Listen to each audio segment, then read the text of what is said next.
Good morning and welcome to the DFS Army YouTube channel. I'm Razzle11 and you can find me on X at Razzle11Grinds. Going to take a look at some pitching for today, the 11th of May. It is Sunday. We do have an 8-game slate ahead of us. Just one weather situation in Tampa Bay to worry about. They've been dealing with some showers the last couple days, some delays, etc. Delay risk fairly high.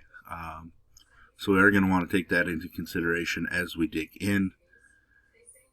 Most of the spots aren't the greatest for offense today. There are some warmer spots, but game totals on this day's slate are actually pretty low. All the high total games happen to be in the afternoon. Reminder, this is a first look at the pitching options for the slate, and I will be utilizing DraftKings as that is where a majority of my action is. If you do play on FanDuel, I would cut my pool into a half, as you do not have to be as creative. Pricing isn't as tight. Allows you to get the stacks you want with an upper tier-ish pitcher. So with that said, let's jump in to the slate. Game 1, Mackenzie Gore, Miles Mikolas. Mackenzie Gore, the Nationals minus 155 favorites. K-prop 6.5 is a pick'em. It's the second best K-prop on the slate. And his win odds plus 120. Looks like it's going to be second behind Chris Sale. And Chris Sale does have the highest K-prop on the slate as well at 7.5. So Mackenzie Gore standing out quite a bit. St. Louis hasn't been the greatest strikeout team. I should refresh these numbers here. Yeah, 6 fewest strikeouts in baseball on the season.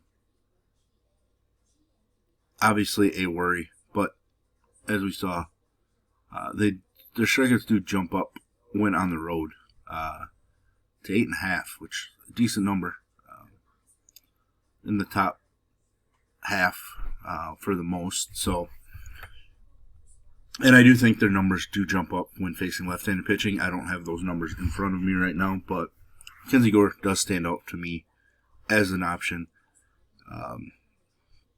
And just looking at the overall stats on the season, Mackenzie Gore leads baseball in strikeouts. So, obviously, it should be a pretty solid spot for him.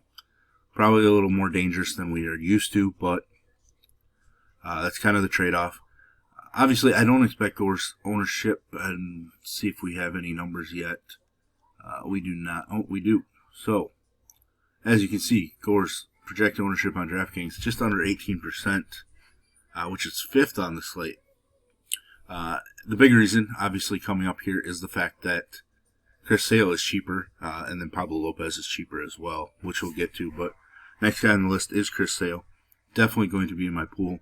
Atlanta minus 225 favorite, which is the strongest on the slate. And like I mentioned before, a K-prop of 7.5 with juice on the over. And he's minus 105 to earn the W. Strong numbers across the board for Chris Sale. Back-to-back starts with double-digit strikeouts. Throwing plenty of pitches. Probably going to need an extra day of rest here or there because the way that pitching is going, being over 100 pitches in 3 straight starts, they're probably going to take it easy on him.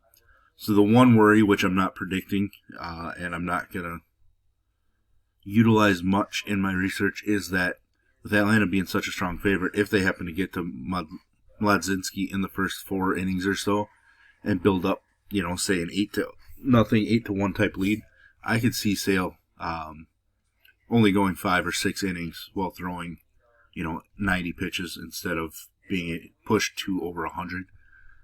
Which is minor, but it is something that could happen. It's just tough to predict that in baseball as far as blowout go. Tampa Bay, Milwaukee. I don't think we're going to be utilizing pitching here. Drew Rasmussen, getting the start against his former team, has not looked sharp the last 3 outings. Strikeouts have come down in each of them. Home runs have increased. Base runners have increased.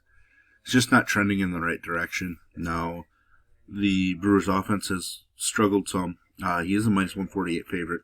K-prop of 4.5 with juice on the over, which puts him, I think, tied for 5th highest K-prop on the slate. It's not the greatest for K-props at all. Extreme ground ball guy, coming to play in this ballpark a little bit more, but as you see, his numbers at home in this park have been strong so far. But we do have to deal with that weather, delay possibilities. That's one we might hold on to and try to get some updates on the weather before everything gets going in, 3 hours. So, somebody to write down, but I wouldn't blame you for just removing him from your pool right away. Next game, Texas and Detroit. Eovaldi versus Olson. Detroit's a minus 112 favorite, so it's nearly a pick'em. But it is the lowest total on the slate at 7.5 with juice on the under.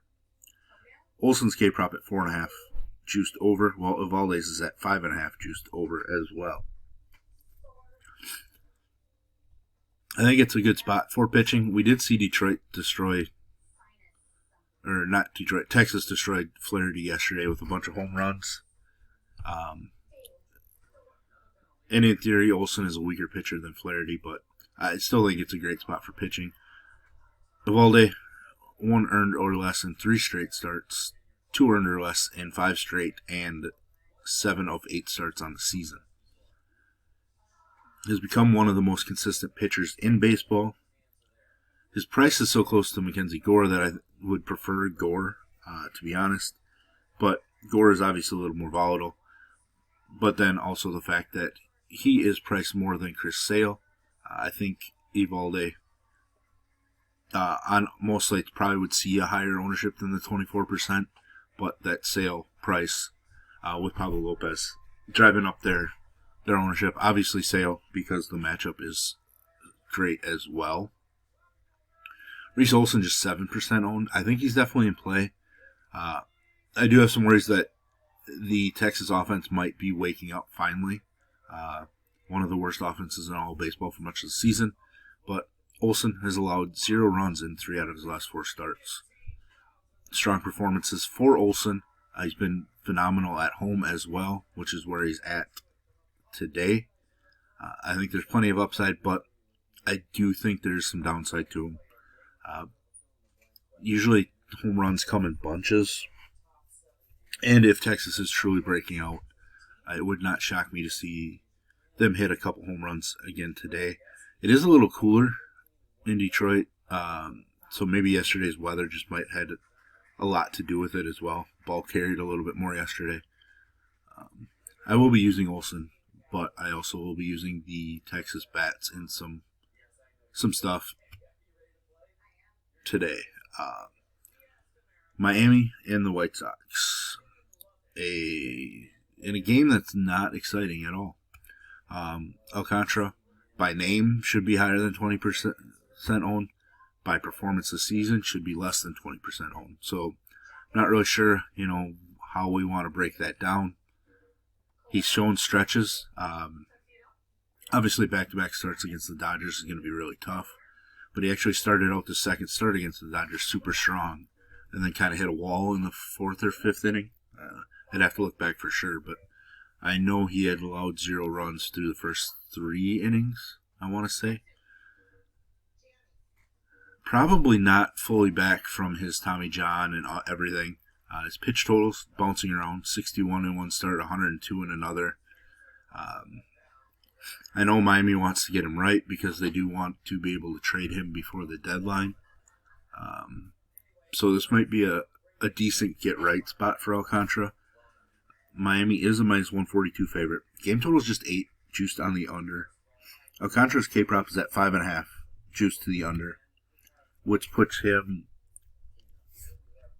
5th, I guess, on the slate. So those 4.5 overs are 6th on the slate. But Alcantara, decent spot.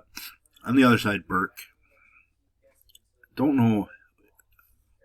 His last 2 starts have been strong. He's not a huge K guy. Walks are higher. Does he have the upside in the spot? He might. I mean, he does have multiple 20-plus point starts on the season. His K prop's 4.5 with juice on the over. And like I mentioned, game total is 8, juice to the under. Miami minus 142 favorite, so it's not too bad. I think he's going to be in play. I don't love it, but wind is blowing in Chicago. Miami offense not overly dangerous at this point, so. But somebody like Burke would be one that I'd, remove last minute if my pool started to get a little too big. Blanco, certainly capable of putting up strong performances, and the Cincinnati squad can strike out a lot. Saw Hunter Brown dominate them, but we saw Cincinnati dominate McCullers yesterday, who definitely isn't right yet. Blanco isn't throwing the cleanest of games, a lot of walks, home runs. It's obviously dangerous against a team like Cincinnati with power and speed, but plenty of upside. K prop of 5.5, juice to the over. Game total of 8.5, which is the highest or second highest, but juiced under. It's just not a great slate for bats. Chase Petty, big time prospect, looked atrocious against St. Louis in his major league debut. Now takes on a Houston team that does not have Yordan Alvarez and might not have Jose Altuve since he left with injury yesterday. I'm actually banking on a bit of a bounce back here, so I want to use Chase Petty while people are not going to be using him. We're showing him at 2% owned, so I'll gladly take a 10% stance on him. Go 5x-ish the field, and if he fails, then so be it. It's only 10% of my builds. I do MME, so I'm willing to take that chance. If you're only playing 10 to 20 lineups, I don't think Chase Petty is going to make your pool at all. I might not even have Blanco in that pool. If I was playing 10 to 20 lineups, I'm probably just going to stick with the main few guys at the top here. Sale, Lopez, Eovaldi, Gore. Maybe sprinkle in some Reese Olson. But that's about it if I was playing few lineups. San Francisco, Minnesota. Not going to be on Landon Route. Somebody that we played a couple times this season and had some success. We were on him for this 30-point fantasy performance. That was at a time when the Angels were striking out an absolute ton. His K numbers have come down since then. He has just 10 Ks in 3 starts since that 9K performance. Minnesota can obviously be had, but I would rather just play the Pablo Lopez side, and that's it. Talked about Pablo Lopez being cheap, and he is coming off of a ridiculously strong start against Baltimore. San Francisco, I don't think they're as high K team as that Baltimore team was, but Pablo Lopez K prop is 6.5 juiced on the under, which is the third best K prop on this particular slate. No problem going there. I think the wind's pretty strong across the field in Minnesota. It is. But it is warm, so there obviously is some concerns there. Home runs can definitely happen in that weather situation, but it kind of depends on how it's blowing across. If that wind is blowing across and then slightly out to left field, obviously home runs can happen.